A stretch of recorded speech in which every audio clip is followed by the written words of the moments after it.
Once upon a time, in an ancient village in India, there lived a man named Arjun. For many years, a profound yearning stirred within him, a calling to traverse the enigmatic path of enlightenment. With unwavering determination, Arjun made a life-altering decision to embark on a journey to enlightenment in pursuit of becoming a revered Zen master. One morning, Arjun bid a bittersweet farewell to his humble abode, leaving behind his beloved parents. His gaze lingered upon the homely comforts he had known, realizing that the road ahead would be marked by solitude and self-discovery. With a heart both heavy and uplifted, he ventured into the heart of the untamed jungle, where ancient trees whispered tales of wisdom, and the air was alive with the symphony of hidden creatures. He traveled for many days, sleeping on land and meditating under the stars. He met many people along the way, and he learned a great deal about the world and himself. One fateful day, Arjun arrived in a village. He was very hungry and tired, so he decided to ask the villagers for food. The villagers were very kind and welcoming, and they were very happy to see a monk in their village. They gave the monk food. Seeing the villagers' hearts, Arjun decided to spend a night in the village and resume his journey on the very next day. The next morning, the monk woke up to find that it was raining heavily. The villagers were worried about the monk, so they offered to build him a small cottage where he could stay. Arjun rejected their offer. However, the villagers did not want the monk to leave them. Seeing their selfless request, Arjun's heart, softened by the villagers' embrace, found itself torn between the call of his inner journey and the connection he had discovered. With a heavy yet uplifted spirit, Arjun agreed to the villagers' proposal. The villagers built a humble cottage for the monk at the edge of the village.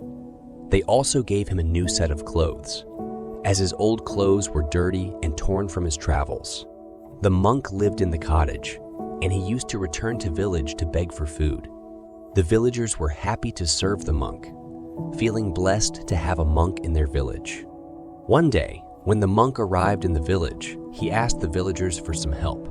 The monk said he had noticed that a rat had damaged his clothes and asked how he could get rid of the rat. The villagers advised the monk to keep a cat with him, which would keep the rat away.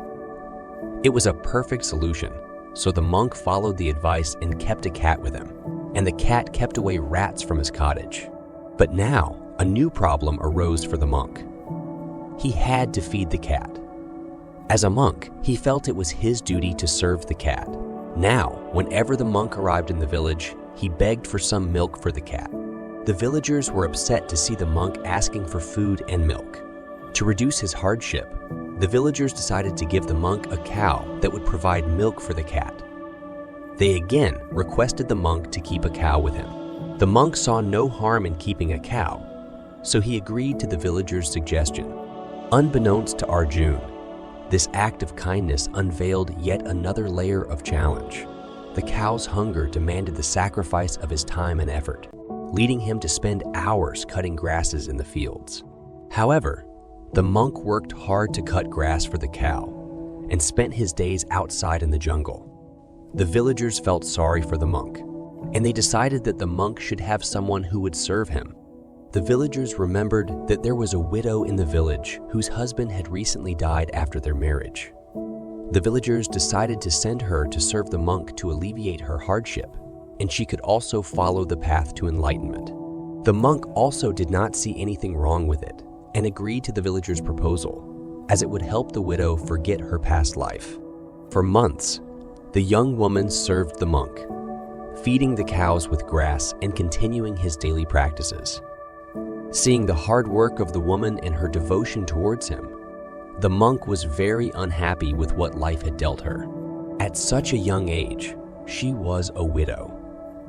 One faithful day, the monk decided to end her hardship and marry her. As the monk was young, and so was the woman, the villagers agreed as well, and they were married. Soon, they were blessed with a baby. One day, while the monk was meditating, the woman brought him the baby and asked him to take care of the baby for a while. The monk's meditation was broken, and he realized that the life he left behind was all before him again. But now in a different form. He was attached to worldly pleasures once more, and he realized how his mind had deceived him and lured him back into its trap with promises of pleasure and satisfaction without even his realization. That day, Arjun realized that to become enlightened, he did not have to travel to jungles or seek enlightenment in the outside world. To become enlightened, we need to move inwards and learn to control our minds, because it's our mind that always tends to seek attachments and worldly pleasures. Unknowingly, with this realization, Arjun continued his meditation. The story of Arjun ends here, leaving a profound message for each one of us that we should never give our mind so much leverage that slowly and slowly, it starts dominating us, and we don't even know. We needed to find a way to control the mind, or else the mind would control us forever.